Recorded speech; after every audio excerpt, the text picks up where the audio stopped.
Good morning. Hi, Miss Lewis. We're hearing you. Thanks. Okay. Hi. Good morning.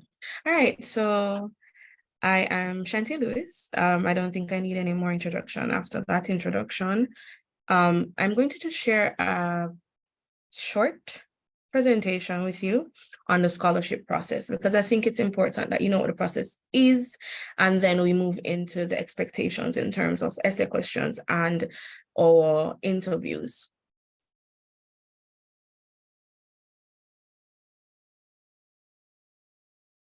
All right. So what I'll ask you to do, if there are any questions for me, is to just make note of them and I will answer as best as possible at the end of the presentation. All right, so this is my first year as the project manager for the JWN Foundation Scholarship Awards program. However, I've been a part of the process, so that would have given me some experience in, knowing what we want or expect from you. All right, so just a little overview. The JWN Foundation is Jerry and Nephew Limited's vehicle for giving back to the wider society. So Jerry and Nephew Limited operates in 3 parishes. So we have Kingston, Spanish Town Road, most popularly, New Yarmouth in Clarendon, and Appleton Estate in St. Elizabeth.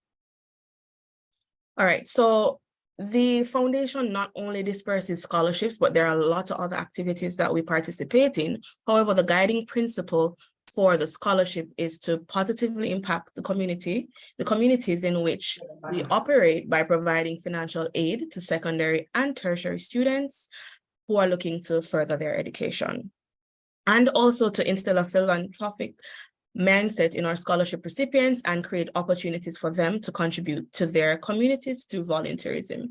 So in addition to the scholarships, what we do is we have career readiness workshops. We go back into the schools as well and assist the teachers in terms of with the resources so that they can better assist you, the students. All right, so the eligibility requirements, I'll just skip to the tertiary students. Sorry, was someone saying something? All right, so I'll move on. So the eligibility requirements for tertiary students, the applicants must reside in one of the named communities within Kingston, Clarendon, St. Elizabeth, where we operate, as I would have mentioned. So I'm going to share a list of communities, but please do not let it hinder you from applying. If you are from any community in and around our operations, and you're not seeing them listed here, I would still encourage you to apply once you fit the other requirements.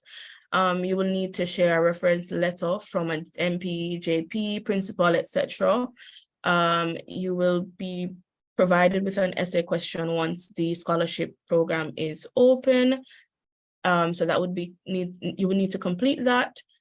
Statement of financial need form, you will also receive that, and you will need to complete 72 volunteer hours per year. So the returning students would need to complete this.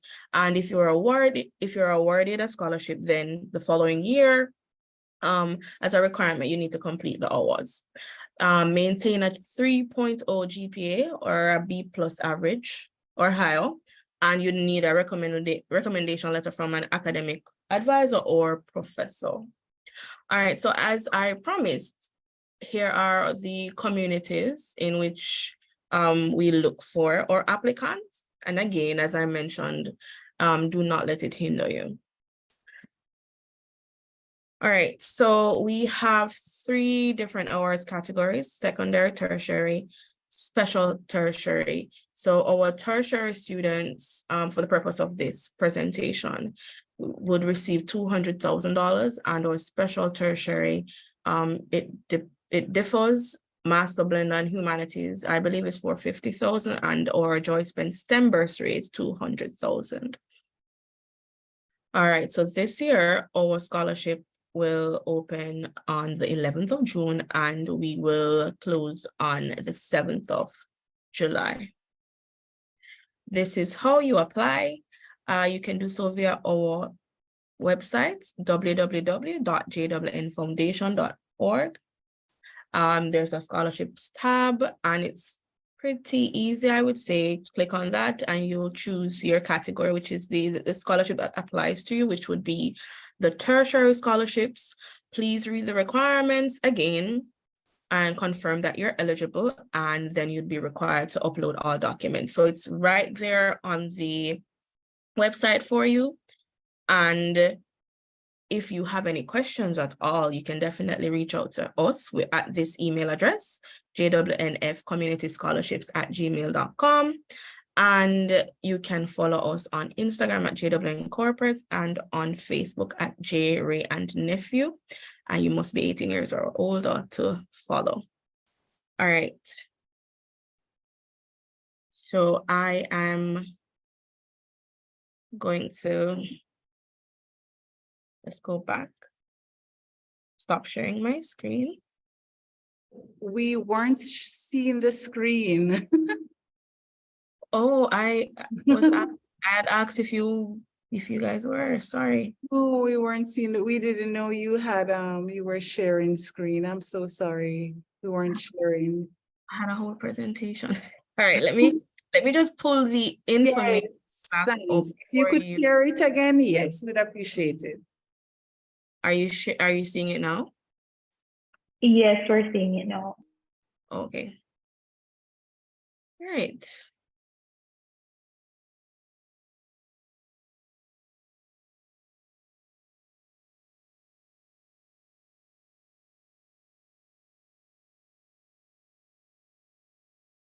And assuming you're still seeing it? Yes, we're still seeing it, but it hasn't come up in presentation mode as yet. Okay, all right, well, please take the information as mentioned. Any questions that you may have regarding scholarships, of course, you may share them, you may send your requests or questions to jwnfcommunityscholarships@gmail.com. And again, you may follow us on Instagram at JWN Corporate and on Facebook at J and Nephew.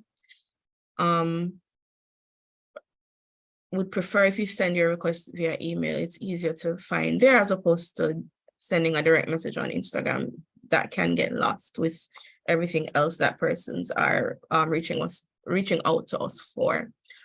All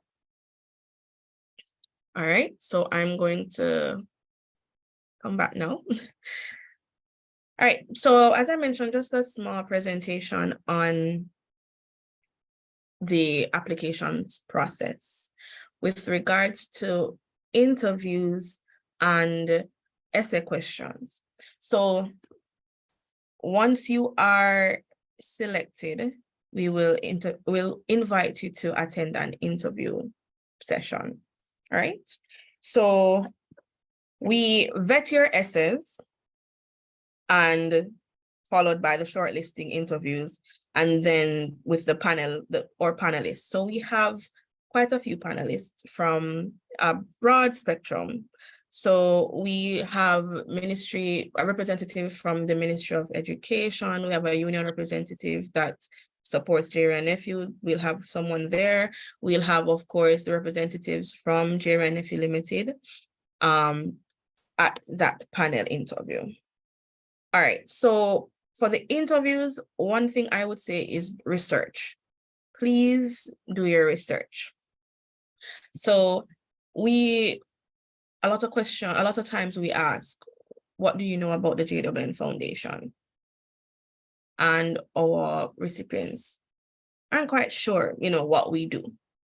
As with anything else, I would say, if you're going to apply for a job and you have been successful and they've invited you for an interview, you need to do some research. So it's the same process. So treat it like a job interview because it's very important. I know that the tuition for some persons, the scholarship may not cover all of your tuition. However, it does assist, and over time, and it goes a long way. So treat it as an interview. You want this job. You need this job. So you're gonna do the research, the necessary research to know, what does the JWN Foundation do? Why does it want to give somebody like me a scholarship? So we will ask you that question as well. Why do you need a scholarship? You know, what can you offer to the foundation? Because you're not just a recipient of the scholarship, but then you become a part of the foundation because you represent us. So we would like to know, all right, how can you give back to not just the foundation, but the wider community, your community, or Jamaica by large? So you have to think about those things as well. When you come to the interview, please be confident. I can understand that you are interviewing for a job, right? As I mentioned before. But again, it is important to know that, or to tell yourself that this is for me, and the only person that can not get it or can stop me from getting it is me, right? So when you go into that interview, you speak confidently. They might ask you to tell me about myself. So as I said before, regular interview questions. Tell me about yourself. What have you been doing in your community that sets you apart from somebody else who we are gonna interview? Because trust me, we have a lot of students who come in very strong. So you have to come and sell your case. And if it is that you have any experience in your community, your church, you volunteered before as a first-time applicant, that is also very good. So please don't be afraid to state that I have, been a part of the community church and we cook on a Sunday or a Saturday and we walk around or whatever it is. But sell yourself, basically. Make sure you make note of everything that you've done academically, through volunteerism, whatever it is. Don't be afraid to share. Your attire. This is, by the way, this is in no way, shape, or form in order of importance, but your attire is very important. So we have been doing, since COVID, we've been doing virtual interviews. And a mistake I realize a lot of people make is that they don't realize it's an interview, or they seem to believe because it's online, they don't need to dress up. They don't need to play the part or look the part, actually. So it's very important. Dress up appropriately. We'll only see your top half, if so much, because you're basically just seeing my face. But let the panelists see that you've put some thought into this and that you're serious about this. So that is one of the very important things I would say as well. For me, I would love to see recipients that, are themselves. I think that helps as well with your confidence. If you come in and you say, all right, I'm Shantae Lewis and I've done this, I've done that, and exude that confidence. Again, it ties back into the confidence. If you exude that confidence, trust me, our panelists it's nothing to be afraid of. All right. And again, it's questions that we won't ask you anything that you don't know. The only thing I'd say is research again. And by then you would know enough about the foundation and the work that we've done in our communities. Again, it's not just scholarships. So when you're asked, what does the foundation do? It's not just scholarships. Take some time to go to Google, go to our website, and you'll see all the information there. So regarding essay questions, so I would not be able to share the essay questions with you right now until the applications are open on the 11th of June. However, I'd say the questions again, we have a teacher panel that will mark those essay questions. They will tell us or let us know, formulate that essay question for us, and then of course you'll get that.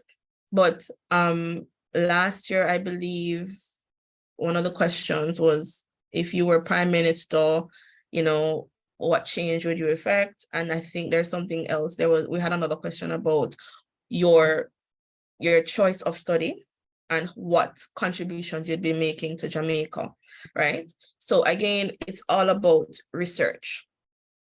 And again, this is something that you are training to become a medical physicist, a medical doctor, a nurse, a lawyer, a teacher, right?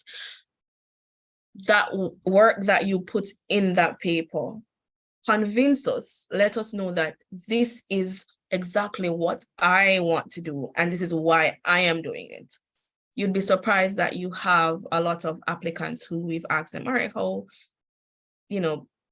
tell us more about what you're doing, and they're unable to articulate that to us.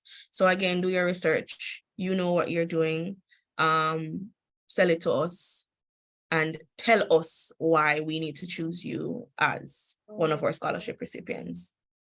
All right, so I'm opening the floor. If there are any questions, you can please let me know. Hi, good morning. Thank you so much for being here and for your presentation. My question, can you hear me by the way? I can. Right, my question is whether the scholarship is available to part-time students also. Let me check on that. I believe you have to be full-time. Well, let me check that for you. What you could do is share your contacts with me. I did send a direct message in the chat, and I'll reach out to confirm that with you.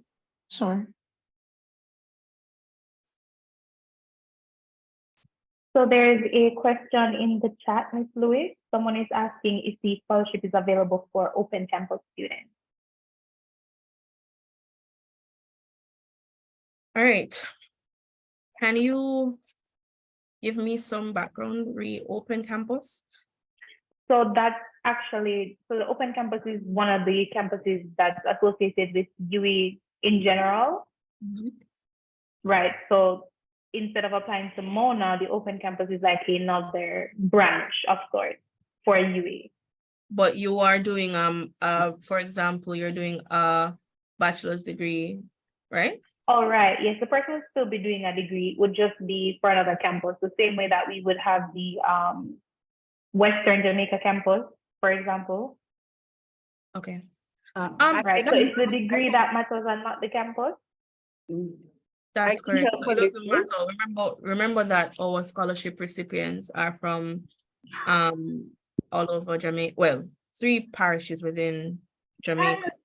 It doesn't matter the school. So we're not looking at the school. We're just looking at if you're coming out of one of these parishes, one of these communities, and you are doing a bachelor's degree, or you're at tertiary level. Okay, right. So the person further clarified to say that it is the online component of the UWI, but you're saying that that doesn't matter. What matters is what they are going to pursue. Correct. And again, the other requirement that I had shared before. Right. Okay, got it. So there's another question asking if scholarships for postgraduate students are available. No. No. All right. Thank you so much, Ms. Lewis. Are there any other questions? Give everyone a minute. And also for the persons who did ask questions, do you feel like your questions have been answered sufficiently? Well, I've gone ahead to share my email address with regards to the scholarship being available to part-time students. Thank you, Ms. Foster. All right, so I'm seeing for Miss Foster and Miss Foster and Amika Livingston. Those 2 persons? Yes. Okay. And it's about part-time. Okay, great, no problem. And as I mentioned, I you can reach out to us if anything else comes up, any other questions that you have. I will repeat the email address. It's jwnf communityscholarship@gmail.com. Thank you so much, Ms. Lewis, for sharing with us today.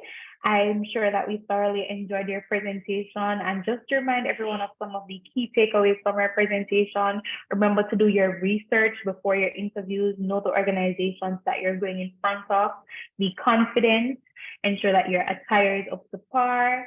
And as for the questions that you can expect for the essays, those will be released in due time. Don't forget to reach out to Ms. Lewis and to Jerry and Review in general through their different social media and their email that was shared. I'm going to repeat it. It's info@jwncorporate@gmail.com. Ms. Lewis, you can let me know if that's correct.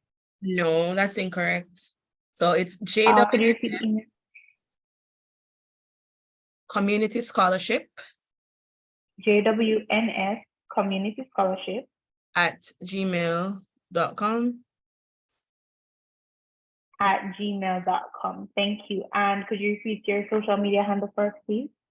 So on Instagram, it's JWN Corporate. And on Facebook, it's J Ray and Nephew. I believe Okay, awesome. so, Yes, we're seeing it. so it's there. So anyone who missed the contact information, you can just go ahead and grab it now. Thank you, Ms. Lois, so much for your presentation. Thanks for having me.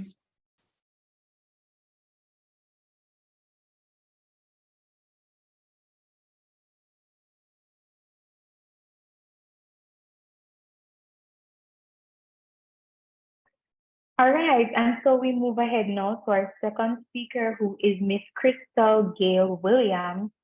Ms. Williams is the project officer for the Grace Kennedy Foundation. She joined the foundation in 2014 as an intern on Grace Kennedy Limited internship program for university graduates. And she has a Bachelor of Science in International Relations and Criminology from the University of the West Indies. She is also a certified project management professional. Please make her feel welcome, Ms. Williams. Hi, good morning, everyone. How are you all doing today? I'm feeling great. I'm hoping that everyone is also feeling good and ready for the presentation. Sure. Can I go ahead and do I have access? Okay, I can share. Okay.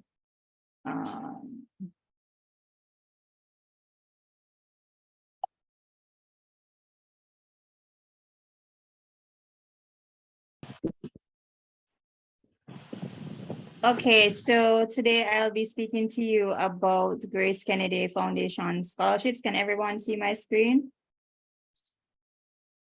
Yeah. Yes. Right. Okay, so Grace Kennedy Foundation has over 80 scholarships that are offered annually, and these are in the form of name and endowed scholarships, merit scholarships, and final year scholarships. So some of the scholarships that we have the Grace Kennedy Jamaica Scholarship. Oh, sorry. We have the Grace Kennedy Jamaica Scholarship. And hold on, I need to move this out of the way. The Grace Kennedy Jamaica Scholarship, and that is valued at $550,000. That scholarship is for persons who are entering university come September. So those would be persons in sixth form. So if you know anybody that would qualify, you can tell them to go ahead and look out for that scholarship. We have the Douglas Arraign Scholarship for persons studying STEM, and that is $500,000. And the Raphael Diaz Scholarship for persons in social sciences, and that's also for $500,000. Then we have the Bruce Rickard Scholarship for Kingston College past students, and that is valued at $500,000 as well. And the Carlton Alexander Scholarship for Jamaica College past students. Okay, so for final year scholarships, there is the JIEE Scholarship to students studying STEM, and it is for $500,000 for the final year. And we also have a final year scholarship for students studying at any of the faculty. So you could be studying medicine or law or dentistry, doesn't matter. We still give you a final year scholarship, and it's valued at $100,000 and up.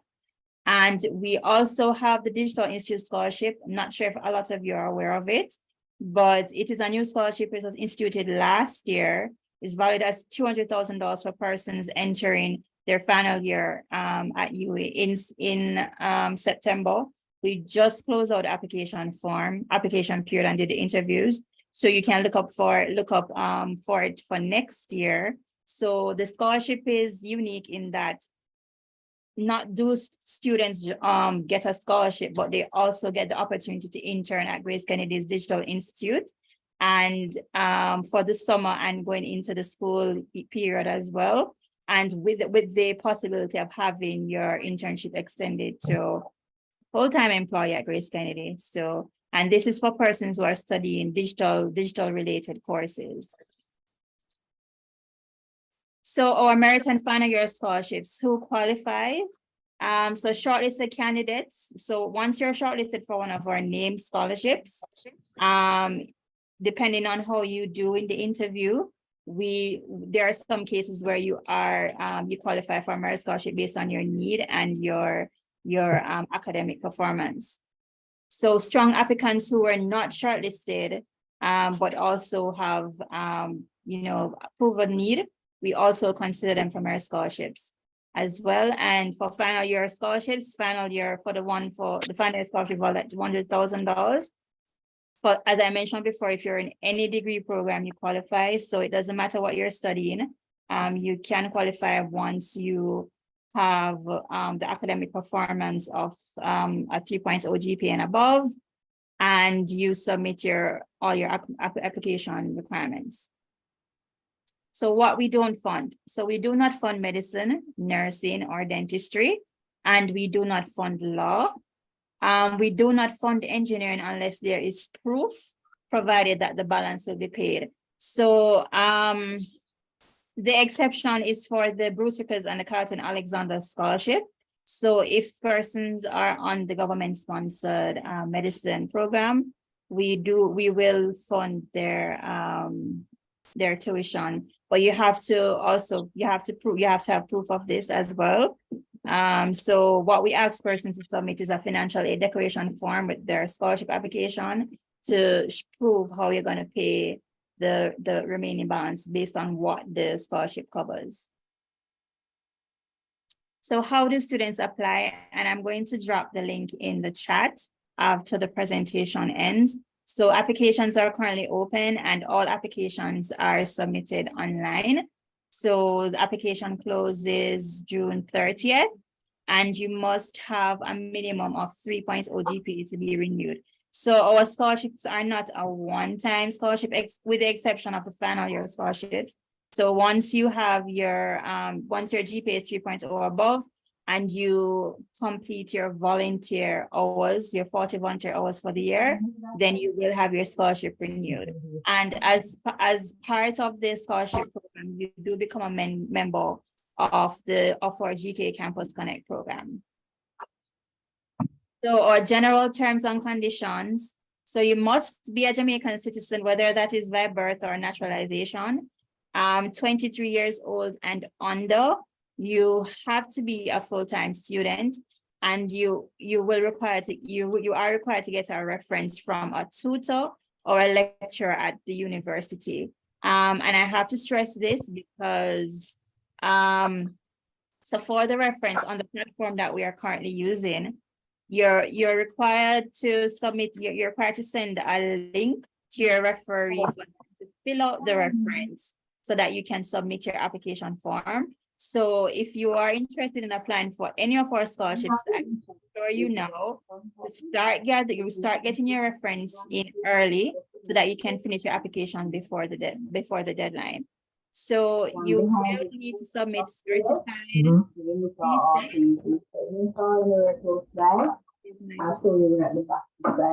CSEC, CAPE, and university grades, and you will need your birth certificate as well as an essay. You will have an essay prompt within the application form, And there is also volunteer service requirement in that we do look for persons who are involved, whether it be at school, within their community, church, etc. So we do have that component where we ask about your any extracurricular or community involvement. Okay, so as part of the scholarship, as I mentioned, you become part of the GK Campus Connect program. So the GK Campus Connect program was really founded in 2020, and it really is to deepen the connection and the relationship between our Grace Kennedy scholars and the Grace Kennedy. So our Grace Kennedy scholars become a part of the Grace Kennedy family. We have a talent grid with them. So whenever Grace Kennedy has any internships, any summer employment, or even temporary employment within the group, they come to us first for us to see if any of our scholars qualify. And these have in many cases extended into full-time employment after the person leaves university. Also, once our scholars are exiting university, we try to get them placed within the company based on their career interests. And that has continued. We have a Carlton Alexander scholar who graduated in 2021. He is currently a senior treasury analyst with the Grace Kennedy. So we are definitely committed to making those linkages and investing in our scholars. As part of our scholarship program, we do ask the scholars to do volunteer hours through our GK Campus Connect Food Bank, which serves university students attending UWI, UTech, and Edamale. So our scholars will volunteer their packaging the grocery packages, as well as to issue the packages to the beneficiaries. And our Ace with Grace program, which is run by our scholars, and it's a tutoring service which helps children of Grace Kennedy staff and serves the beneficiaries of our Grace and Staff homework centers. So scholarship application form, I'm going to play a short video.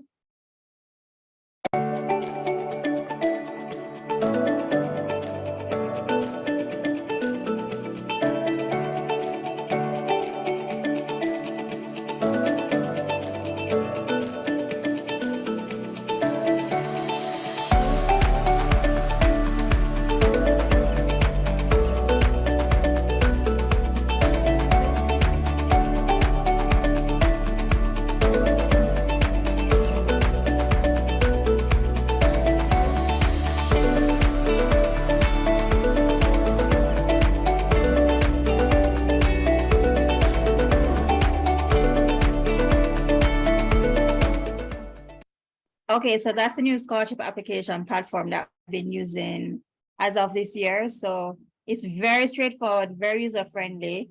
But if you ever have any questions, you can feel free to reach out. So what do we ask all of you students to do? Prepare. So I want you guys to go to the platform if you're interested, research all the scholarships that you qualify for from early. Don't wait until June 15th or June 20th before you start looking, because as I mentioned before, you are going to need documents like your reference, you're going to need your birth certificate, your CSEC certificates, your transcript, and it can be an unofficial transcript, but you still need to get those documents in early. So I would advise you to start looking at them now, see what scholarships you qualify for, look on the terms and conditions, check out the required documents, gather all of those from early, because the thing with the application form platform now is that you can start filling out the information, save your progress, and go back to it and submit whenever you have everything ready. So just ensure that you gather all those documents and make sure that they're accurate. Be aware of the deadline. As I said, it's June 30th.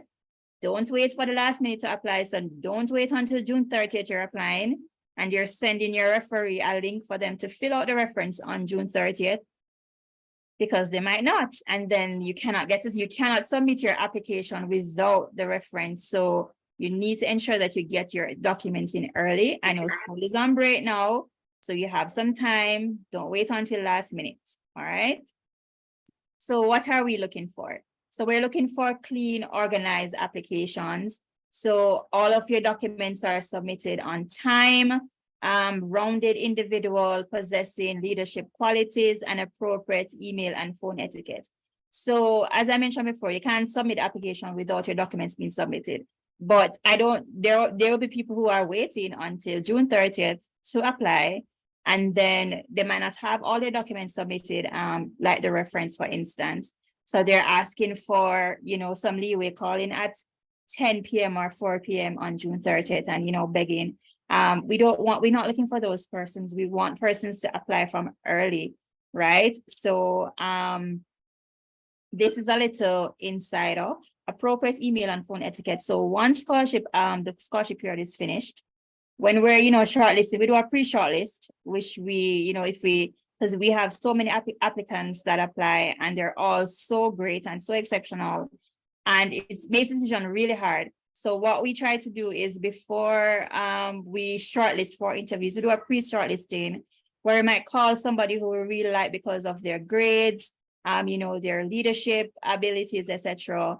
And, just feel them out to see, how they are. And based on the email or phone pre-interview, we will determine, if that person if that person should move on to the shortlist process. So my advice to you is, when I answer my phone, I always say good afternoon or good morning, etc. Even if it's my work phone, I always say good afternoon, even if I don't know who is calling, because you never know who is calling. You just answer the phone, hello, hi, or who it is, just say good afternoon.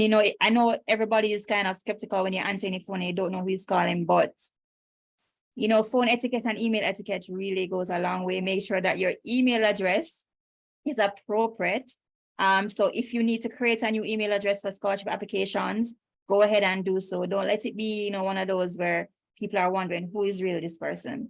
Because it says a lot, especially in the day and age of technology. Persons are always trying to figure out what is in a name, or, well, not what's in a name, what's in an email, or, who is this person behind the email. So as they always say, first impressions last. So try to make that last, make that count.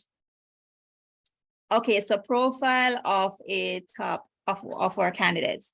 So I do not want these to, make you guys feel scared. As I said, our scholarships, we are looking for persons who are top of the class.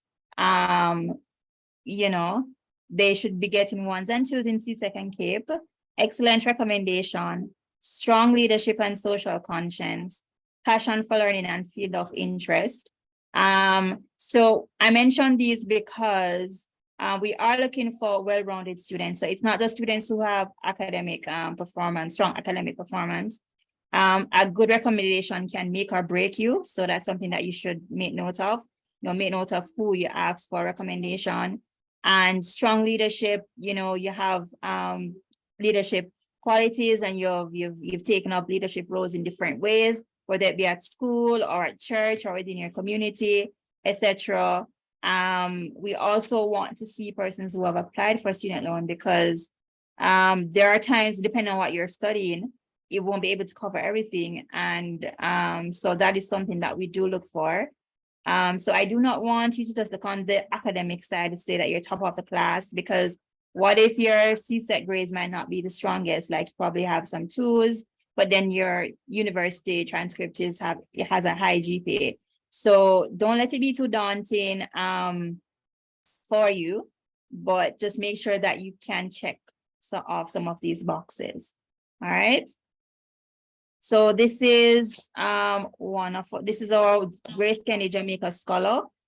She won the scholarship last year. I'm just showing a snapshot of her achievements. So yes, she's deputy head girl of Campion College, 5th in the Caribbean for CSEC Geography, 9th in the Caribbean for CSEC French, 7th in the Caribbean for CAPE Unit 1 Spanish, multiple national placements for CSEC and CAPE. She is a first-year student, so yes, and she was the winner. We do have merit scholars who, have similar profiles. So that is my advice to you, is just to make sure that you sell yourself in whatever way. you know, we do on the application form, it does have distinctions that you have gained as well, that you are free to list, and your leadership qualities. And those are things that we will look for and take into account, and not just the academics. The scholarships are merit-based, but we do look for financial need as well. It's just that it just works out in the way where the ones who are academically strong are also those in financial need. And that is the end of my presentation. I don't know if anyone has any questions.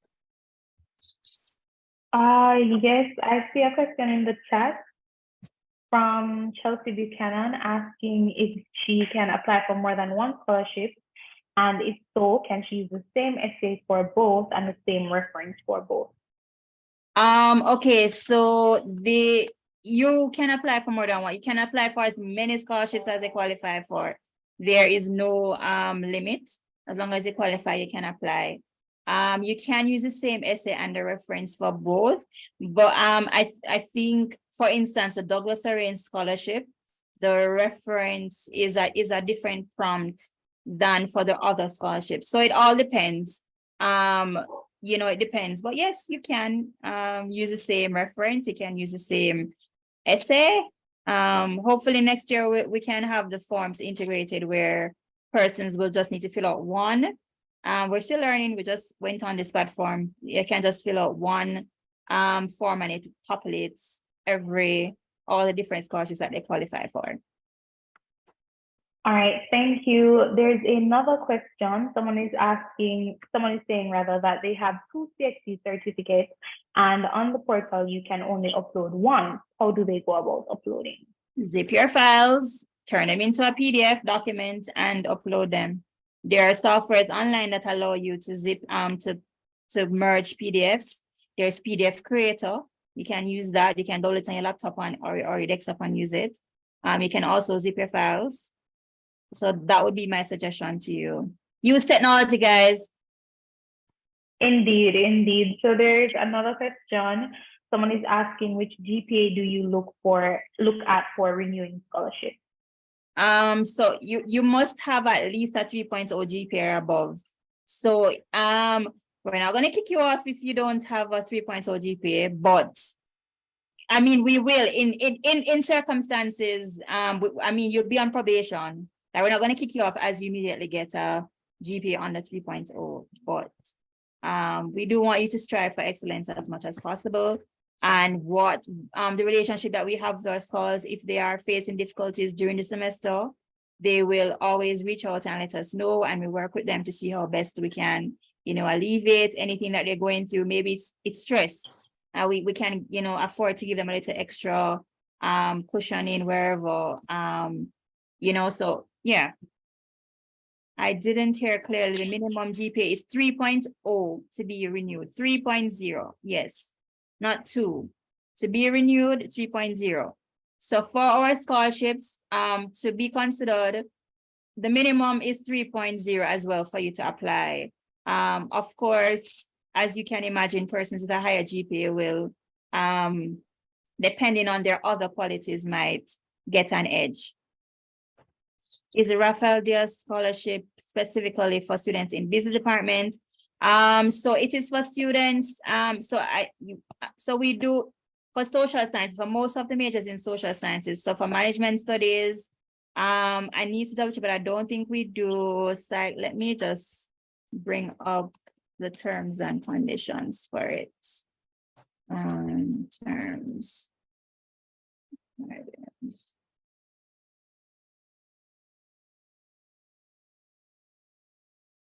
All right, I'm going to bring up the terms and then I can tell you for that later.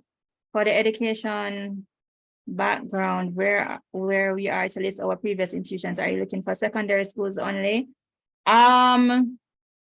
Yes, just secondary schools is fine. That's fine. Okay, so the following majors for Rafael Diaz will not be considered. Psychology, sociology, and social work. So for all the other majors, so political science, international relations, all the other majors will be considered. So it's just psychology, sociology, and social work that will not be considered for the Rafael Diaz scholarship. Will I be considered if I'm above the age requirement? No, you will not. You have to be no postgrad. We only do undergraduate scholarships. No,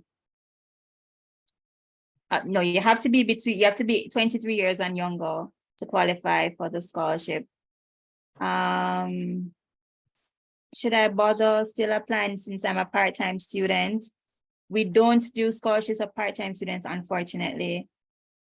For the education background, are you looking for high school? Oh, I think I answered that already. All right. Would you be able to tell us or expand on us rather on any other benefits that you guys offer or financial aid? So you mean for students? So we Yes, only for offer students. scholarships. We only offer Only scholarships. offer scholarships. And then we have our food bank, which is for persons attending UWI as well. But that you have to go through the Office of Student Financing for and not directly through us. But it's our scholarships are just, so we have a grant program, but that is not scholarship based. It's only for institutions applying for assistance. So I know that sometimes people mix up grants and scholarships, but it's just scholarships for us. And as I mentioned before, you can qualify for a merit scholarship, even if you don't get the actual scholarship. And our merit scholarships it can be used for tuition, boarding, etc. So yeah, it all depends on what your need is. Okay, thank you so much for your presentation, Ms. Williams. I'm sure we all thoroughly enjoyed it. And thank you for taking the time to answer all the questions that were asked. You're we do welcome. hope you have a good day. And just to reiterate some of what Ms. Williams said, guys, they have a plethora of scholarships available. So we're urging everyone to do your research on the different scholarships. I see she also left her email, which means that you can send inquiries. Be sure to check their website and their social media pages. I'm sure you guys heard of the opportunities to work there afterwards. So that's very interesting. And as she said, research and get your documents early. Thank you so much, Ms. Williams. We do hope you have a good day. All right, take care.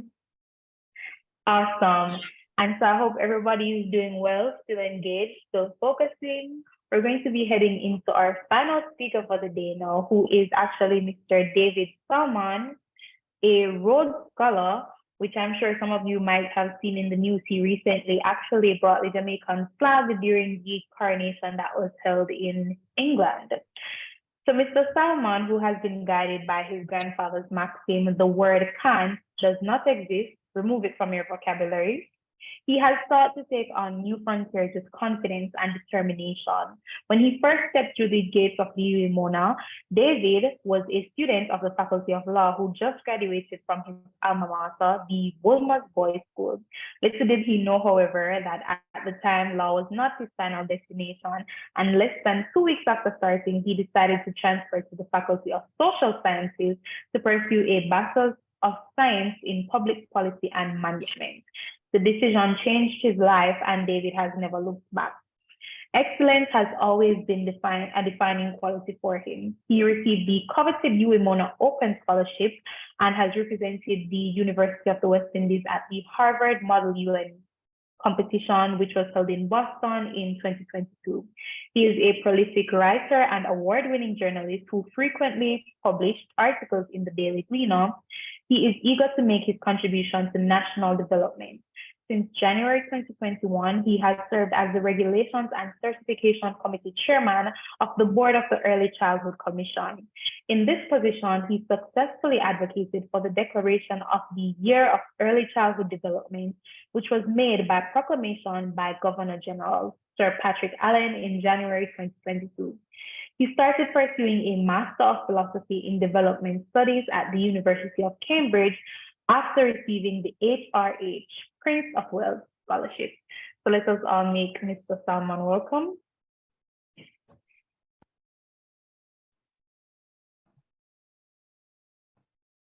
Good morning, everyone. I'm just checking to see that I am visible, that you can see me. Yes, we can see you and hear you clearly. Okay, great. I am very happy to be here. Thank you very much for the invite.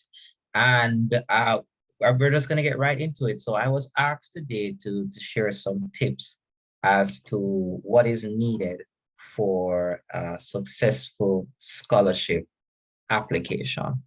And from experience, pursuing undergrad to pursue my MPhil here at Cambridge to Oxford, I would have benefited from being on a number of different scholarships. And I find that the first thing that you have to know is do your research. Your research is absolutely important to a successful scholarship interview, to a successful scholarship application. I find that there are several opportunities that might exist, but people are not able to take advantage of it either by the fact that they don't know, or when they look to apply for it, they may not necessarily meet the necessary criteria or conditions. So research is fundamental to the process. This not only means looking at what the scholarship is, but looking at the criteria, looking at the deadline, looking at what documents are required. These are some conditions that are crucial to the process. And from there, once you have identified a prospective scholarship that you are looking to go for, you're aiming for, the next step is positioning yourself to achieve those objectives. So what do I mean by this? So I'll give you an example. For the Rhodes Scholarship, there were 4 main criteria. Excellence to use one's talents to the fullest, truth, courage, devotion to duty, sympathy for and protection for the weak, and moral force of character and instincts to lead, and academic excellence. So academic excellence goes without saying. But then looking at these other criteria, before applying for the scholarship, I was interested in ensuring that I met these criteria in full.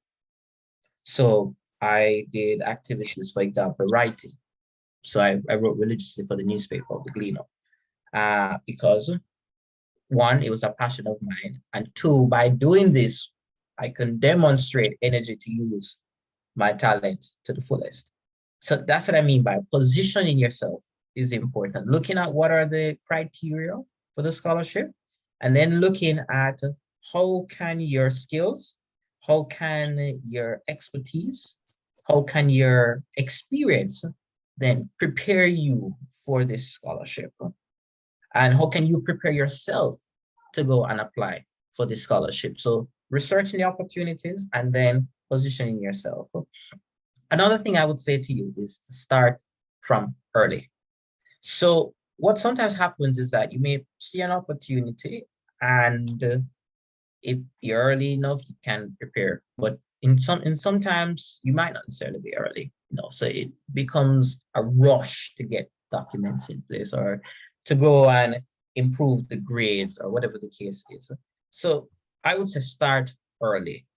Identify what are your needs. So looking at where you want to study in the future, or looking at what you want to study in the future.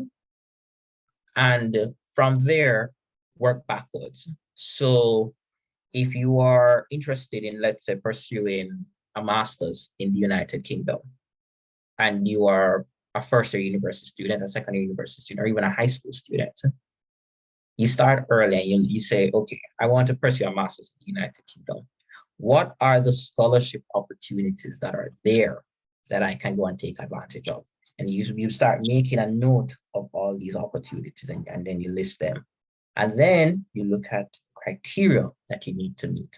And from looking at the criteria that you need to meet, you go and position yourself accordingly.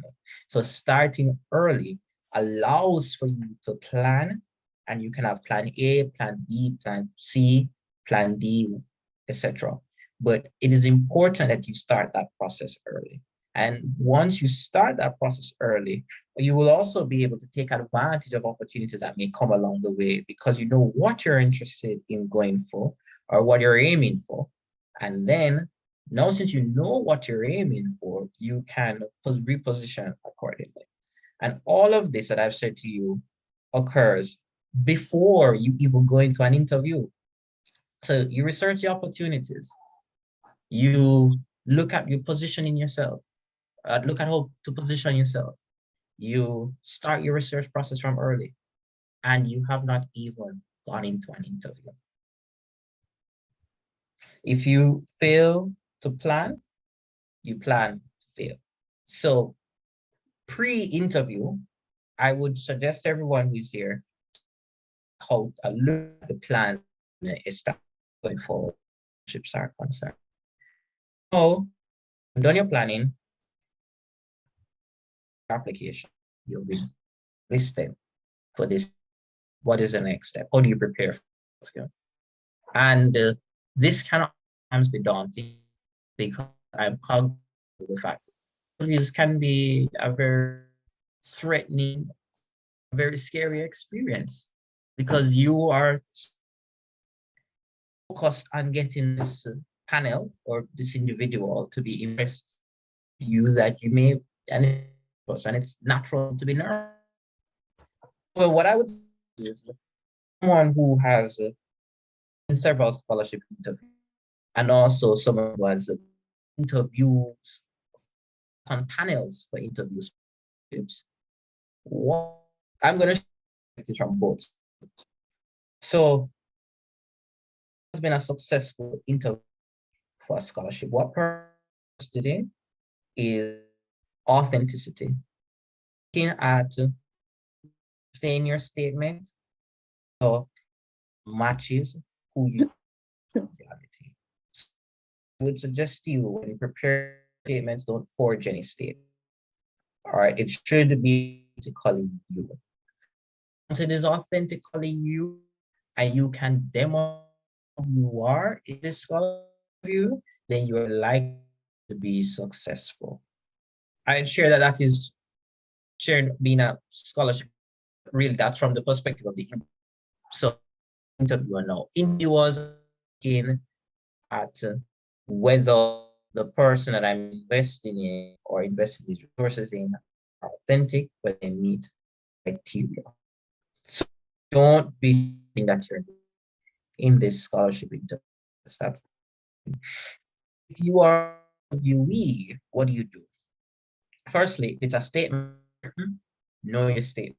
Know your statement at the back of your hand, because you find that questions will be based on that you write.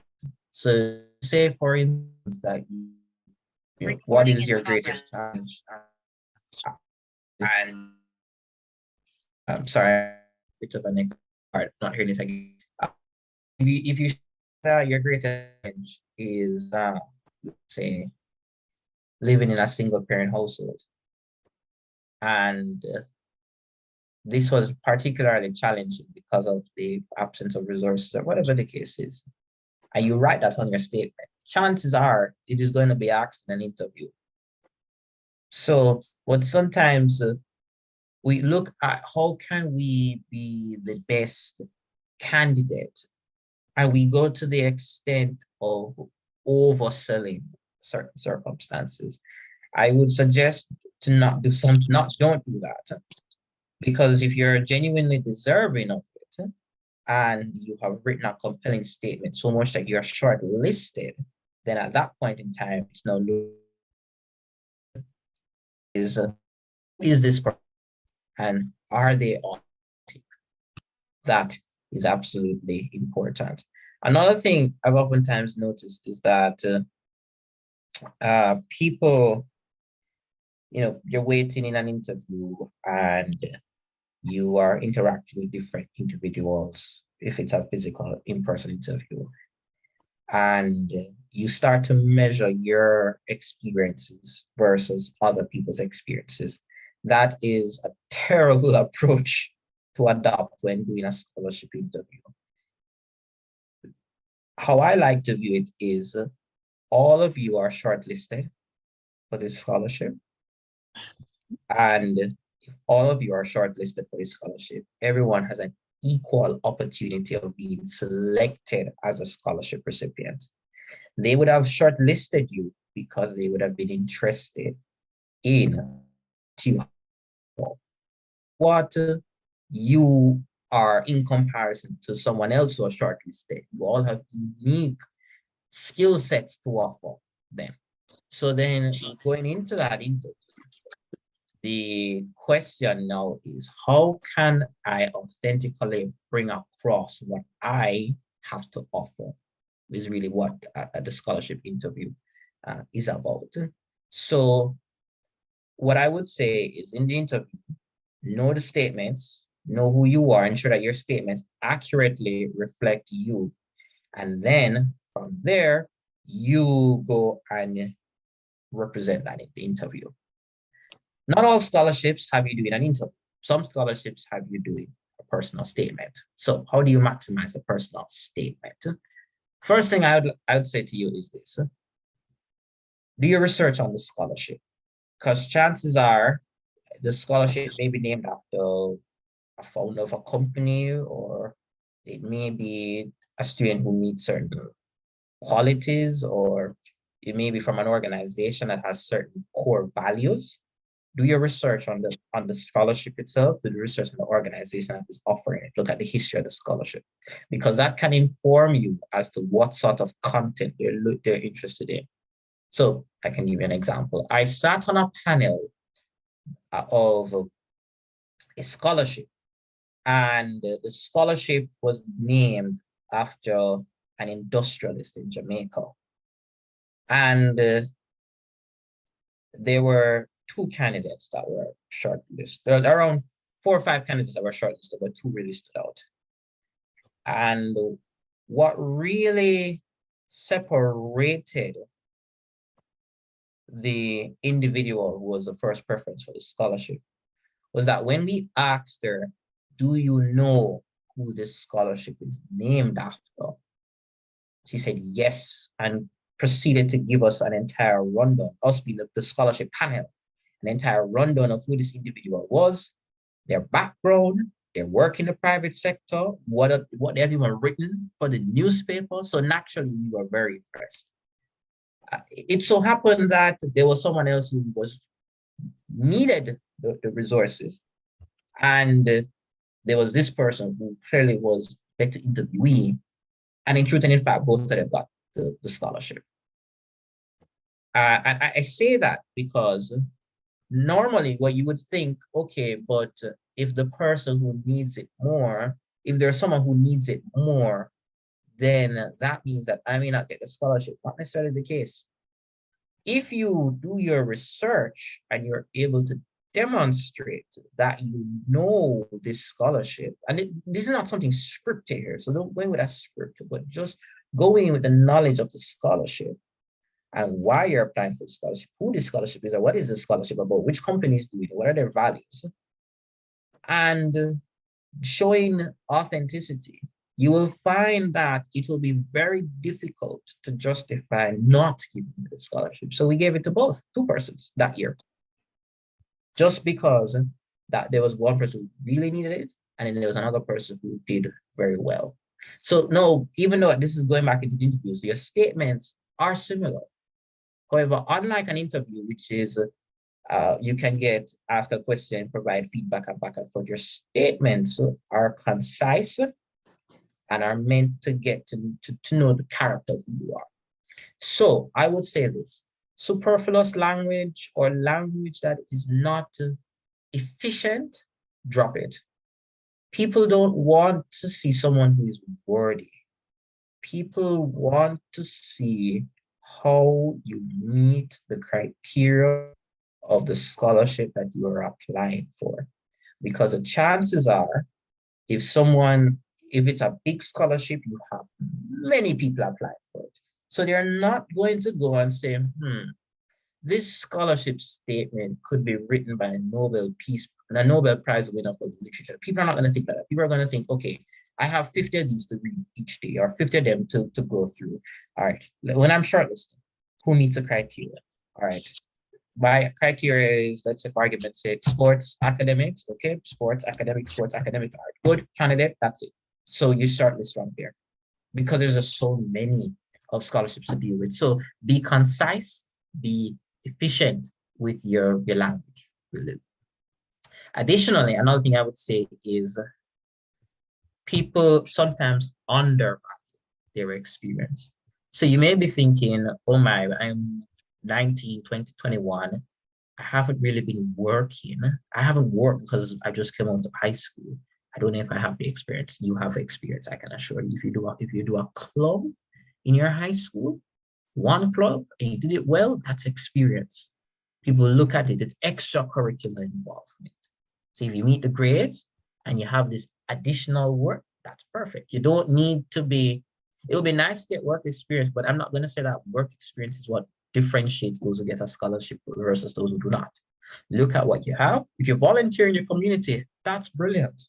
There are scholarships that would say that are actually even tailored to people who volunteer in their community. So don't rule out the experience that you have. You do have experience. I'm assured of that. So from there, you have to look at what are the criteria of the scholarship. You do your research, then you do reflection on yourself, because reflection is important. You look at what unique niche area that you're bringing and that you value, and think of what they may value as well. And then once you're authentic, then you shall be fine. So I think if it's fair for me, I can wrap up now. Just to go over basically things that we say. First, you research your opportunities, then you position yourself, then you plan ahead. And once you get to the shortlisting process, whether you're being interviewed or you have to write a statement, be authentic, be concise, don't undervalue your experience. And if you can, enjoy the process, because it's also a learning process as well. I did not get the UWI Open Scholarship the first time I applied for it at the end of high school. All right, I got it the second time I had applied for it. So, and that hasn't prevented me from continuing my studies. So if you don't get it, that's fine. You should just learn something from it. So I just wrapping up. We're going to open for questions. Once you do these steps, you shall be completely fine and you shall get your scholarship that you're applying for. So I'm open to any questions.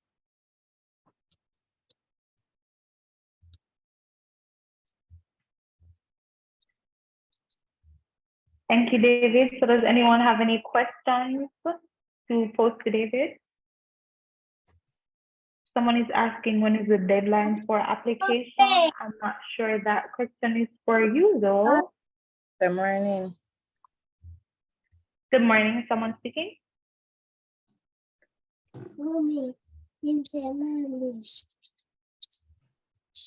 Someone's mic is on. Are you posing a question? Okay, I think they muted their mic. So someone is asking when the deadline for application is. I'm not sure if that's for the UWI Mona Open Scholarship, perhaps. I'm going to give that person a minute to follow up on your question, but there's another question. Could you give a quick summary of your presentation? All right, summary of the presentation. One, research opportunities. Do your research for the scholarship. Don't only look at what a scholarship, the scholarship you're applying for. Look at the criteria of the scholarship. Look at the organization that's offering it. Look at the deadline. Look at previous recipients of the scholarship. So do your research. Next, once you look at the conditions that you know, once you establish what are these criteria, you position yourself accordingly. So you look at, okay, what experience do I need? Do I need to volunteer? Do I need to volunteer hours? Things like that. You get that out of the way. What also helps is when you start early. Start the process early. Plan what you want to get done. Plan where you want to study. And after you plan where you want to study, you work backwards and identify opportunities from there. After you have done all of that, all of this takes place before the interview or before you're shortlisted. Once you're shortlisted, be authentic. Be authentic in your responses, be authentic in your interviews. If you're preparing a statement, be concise. Don't give them too much mundane details and overly long sentences and such. People aren't going to sit down and read and comment on how beautiful you're writing. Or people are interested in, does this person meet the criteria for shortlisting, or does this person meet the criteria for the scholarship?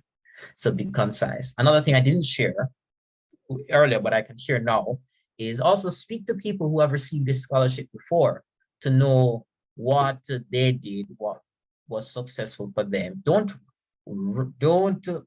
make it a carbon copy of you.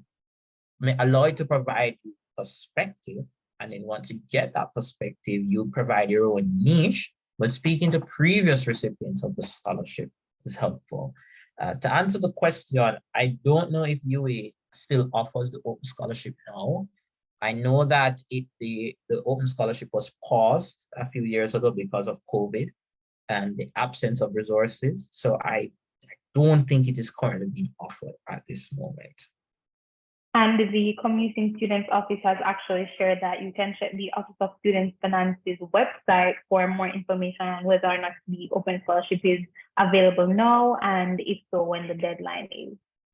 Mr. Jamel Brown has shared that they do still operate, but only to the top matriculants. So you guys can check the Office of Student Financing website for more information on the UWI Open Scholarship. Are there any more questions for Mr. Salmon?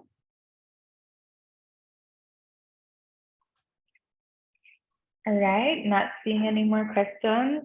Thank you so much for your presentation, Mr. Salmon.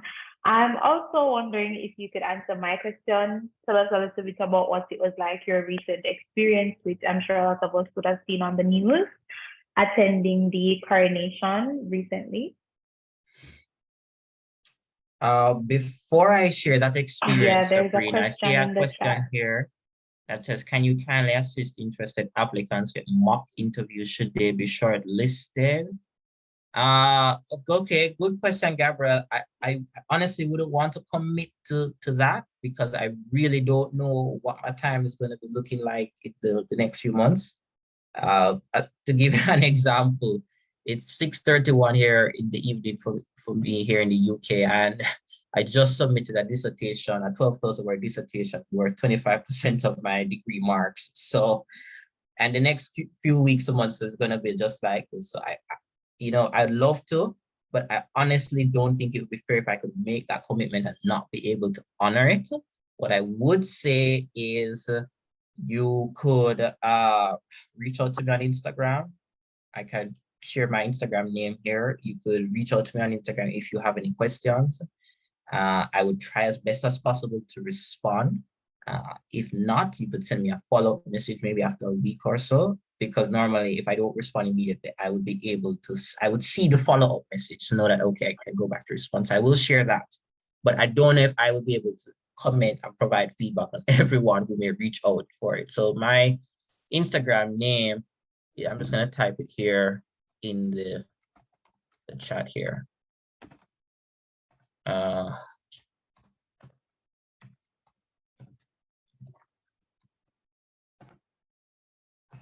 So you can just go and reach out to me there. To answer your question, Sabrina, it was a very good experience, very interesting experience to say the least. Partly because my focus was not dropping the flag throughout the experience, because it's a very heavy object. The pole itself is solid wooden pole with this massive banner behind it. And it was raining on the day. It started to drizzle, and the rain picked up as well before we walked into the Abbey. So it was a really heavy object, and my focus, as much as possible, was trying not to drop it because of how heavy it is. Because when the wind picks up into it, it almost feels like you're going to fly away with this flag. But it was a good experience nonetheless. Met several other persons from the Caribbean, exceptional standard bearers, and the service itself was quite beautiful.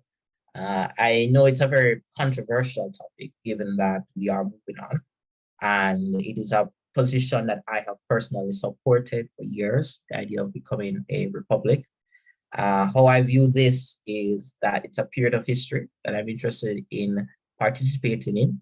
And if there are other persons who are interested in the experience, I wrote about it and published it in the Gleaner. So you can look in the Gleaner online to see more about that article about the coronation experience. Yeah, so Alright. any other questions?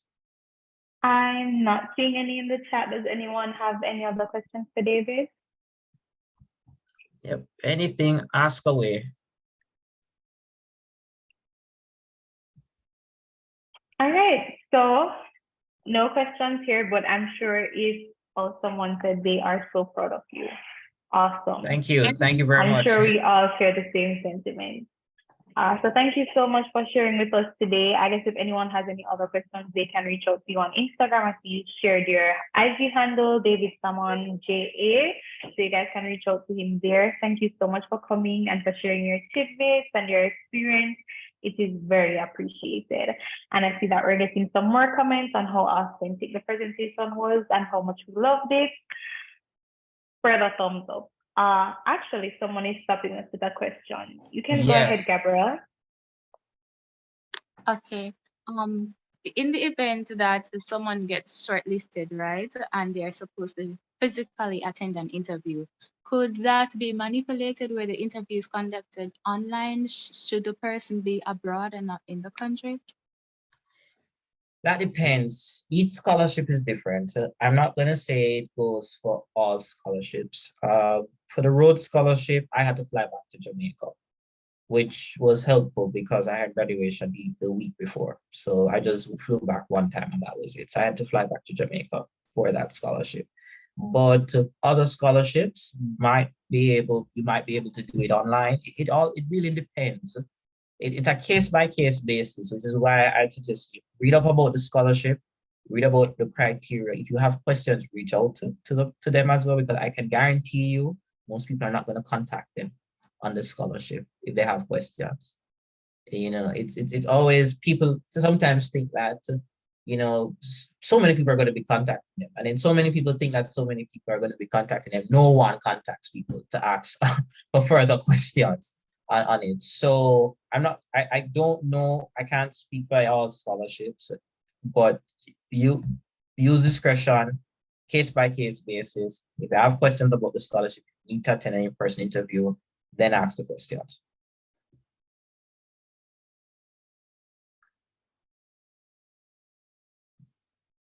I think that sufficiently answered your question, Gabrielle. Awesome. So she says, thank you. Thank you, David, again for coming and for sharing. We really appreciate it. Do have a good day. Thank you, and same to you. All the best. Thank you.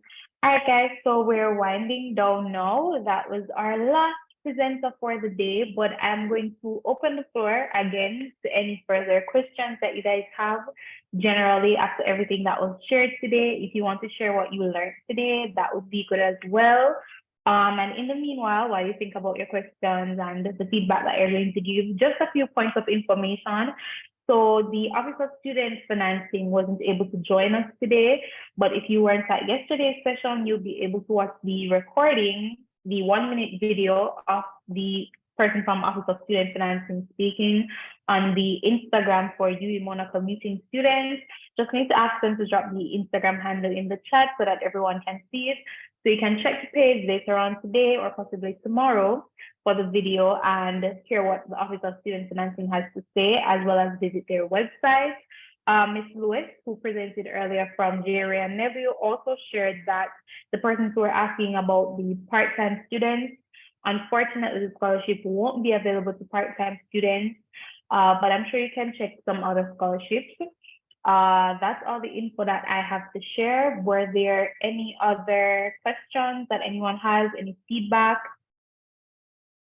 Is a recording available for yesterday's presentation? Just a point as well. Yes, the recording will be available on the Instagram page tomorrow. We'll upload all the recordings from yesterday and today, as well as all the OSF scholarships are interviews are still being done online. So persons don't have to worry. If you apply for a scholarship through the Office of Student Financing, the interview will be online.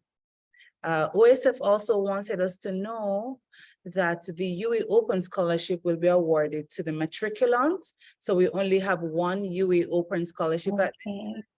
Right, so it's just for the matriculant at this point.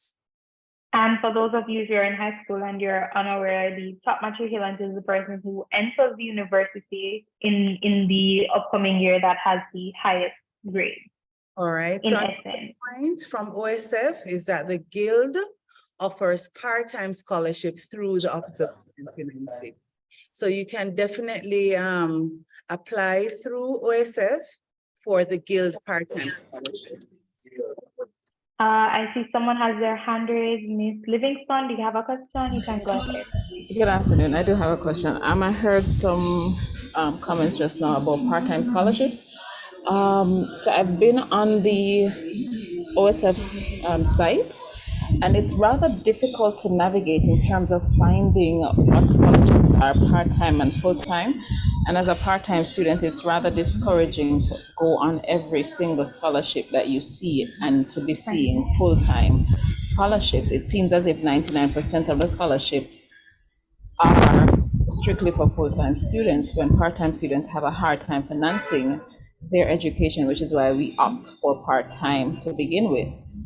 Is there a way for the website to be streamlined for us to find those part-time scholarships if they do in fact exist? Because from all my searchings, and I've gone through, well, I'm not finished as yet, but I've gone through the majority of the listing by faculty, and it's not given there. I cannot find the part-time scholarship, whether it's discriminating via age or just strictly for full-time. I just cannot seem to find the part-time offerings. So is there a way for us to help alleviate that situation for part-time students? Okay, I take your question. Thank you, Ms. Livingston. So I see that persons in the chat have actually opted to respond and assist you. Someone sent the link for the Guild Part-Time Assistance Grant, which Ms. Larmond was just talking about. It's a scholarship that the Guild offers, or a grant that the Guild offers to part-time students specifically. So perhaps you could check that link out, and any other questions that you have about that's the only one that we're aware of now, at least for through the Office of Student Financing, but I'm sure you could continue doing searches online. I don't know much about part-time scholarships myself, as I am a full-time student, but I have heard about how difficult it is to find scholarships. So perhaps you could actually try reaching out to the Office of Student Financing to also see if they could reference any outside scholarships that are available for part-time students. And I'm really sorry that you have to be going through that. And see, Mr. Finlay gave the same suggestion I did, that you visit OSF and let them know of your unique situation so that they can tell you if there are outside scholarships that they know of for part-time students. Because sometimes companies and other organizations, they communicate directly with the university. So I know that them and possibly even the Office of Student Development, OSSD, or Office of Career and Placement Services might know of part-time student scholarships. So just try to reach out to the offices and see if they can provide you with any other clarity. And I'm wishing you luck on that venture.